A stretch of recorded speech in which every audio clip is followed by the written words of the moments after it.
It's the worst of the CBC for December 15th, 2020, the show where I watch the CBC so you don't have to. And it's a good thing I'm doing this, saving your mental health, because every story was COVID, except one story, which will, of course, be the worst covered story of the day, that was not COVID. And this is pretty indicative of the stuff that drives everyone crazy. It was a story about how a man was convicted of manslaughter for, throwing a trailer hitch out the window that hit an indigenous woman and killed her of the complications 5 months from whatever.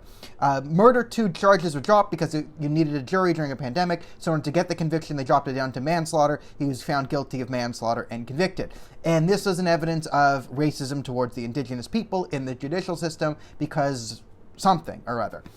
It was implied. Now, what they are talking about here is actually something I agree with. The Canadian judicial system is a joke. People who deserve prison sentences and should be kept away from society because they are doing harm to the rest of society are not being kept away from society and being treated with kid gloves. And the only time it's covered on the CBC is when someone murders a black or indigenous person and then gets away absolutely scot-free in Canada. It's covered as, the judicial system in Canada is still systemically racist because we don't punish the murderers of indigenous or black Canadians. Now, it is true that Canada does not seriously punish anyone who rapes or murders black, indigenous, Latinxes, put how many X's you want in the category, transgender, Latinxes, you can get murdered at will in Canada, and we will barely punish the perpetrators. Now, the context this needs to be put in is you can murder anyone in Canada and pretty much get away with it. Our judicial system is a joke. You can murder and rape children and be sent to an indigenous healing lodge even if you are not indigenous. You can have white people murdering white children sent to indigenous healing lodges, right, as punishment. This is how much of a joke it is. Now, to contrast this, a story they did not cover is the terrorist mastermind of the Toronto 18 bombings. The guy who they were able to prove was the mastermind of the plot that was thankfully broken up, but they wanted to blow up the CN Tower, major points, execute the Prime Minister on TV, massive terrorist attack. The guy who tried to create a massive terrorist attack and was sentenced, 15 years ago, he was let out on day parole. And even though the Corrections Canada strongly said they did not want him day parole, the halfway house he applied to said they didn't want to take him. He's a terrorist. He himself, good on this terrorist. First time I've said those words, but even this terrorist knew, I'm a pretty big terrorist. They're not going to let me out. And that's okay. I understand what Canada's going to do. They're going to keep me in jail for at least 25 years. Nope! Let out! He's back in society. Woo! So, here's what I want to get at. It's we could have a coming together point with a lot of different people in Canada. There could be, black activists saying, there's not enough of a legal deterrent for, police brutality against blacks. Or people, the crimes against blacks are not being whatever. Sure. You can have the indigenous community say, the legal system doesn't treat perpetrators against us very seriously. Then you can have the rest of Canada saying, this is actually a problem endemic to the rest of Canada.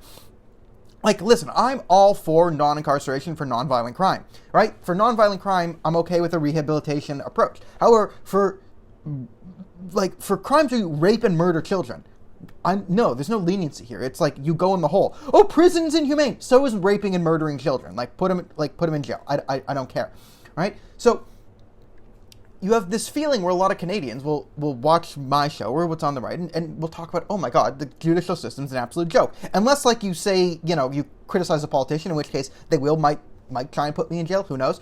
But for things that absolutely are not a crime and not should be a crime, we're very strict and we can find people guilty of that. For things that absolutely should be crimes, rape, murder, horrible abuses, who cares? Who cares? 8 years for triple homicide and rape? Yeah, whatever. Okay, paroled after 5 seems reasonable. There's really no deterrent towards, or there's minimal deterrent towards violent crime. And you also have the terrorists being let out, even though we don't have a de-radicalization program. There is no effective terrorism de-radicalization program in the entire world. But we still let out a terrorist against all expert advice saying he'll de-radicalize himself or whatever. No one wants him out. He doesn't even think he deserves to be out, but you know what? He's going there. So we had this thing where, yes, I'm glad the guy was found, throwing a trailer hitch out the window at a person and then killing them. Yeah, that's easily murder 2 or 3. At least he got a manslaughter conviction. He'll be out of jail in 4 years, and the indigenous community will freak out, as they should. They're right here. They're right. Crimes against them are not being adjudicated seriously by the Canadian judicial system. Yeah. But that goes for everyone. And the maddening thing is, like, you know, the right will talk about it when it's terrorists getting let out, or there was a guy in Ottawa who had committed a bunch of crimes, but he was black, so they ruled like he couldn't be guilty because he was black and racism or something. And that drives everyone crazy, right? And then they don't get justice, and the right goes crazy. But the left goes crazy because then they'll bring up all these points where, like, people commit crimes against indigenous people, and they can pretty much get away with it without consequence. And then all of a sudden, it's all racist. It's like, no, it's actually a joke across the board, and it's a problem for everyone. It needs to be fixed. But we only cover it when it fits our certain political narrative, and it drives everyone insane. Other than that, it was just COVID, COVID, COVID, COVID, vaccine, vaccine, vaccine. You know, we're still going to need masks and whatever for another 6 months. You know, just never have any civil rights ever again. Never leave your house, and that will save the world. So on the Rosemary Barton scale, like, what does this get? It's got to be an NA because it's only one non-COVID story. So just create your own Rosemary Barton scale for today. It's really hard to rate it, and I will see you all tomorrow night on Uninterrupted, 8 p.m.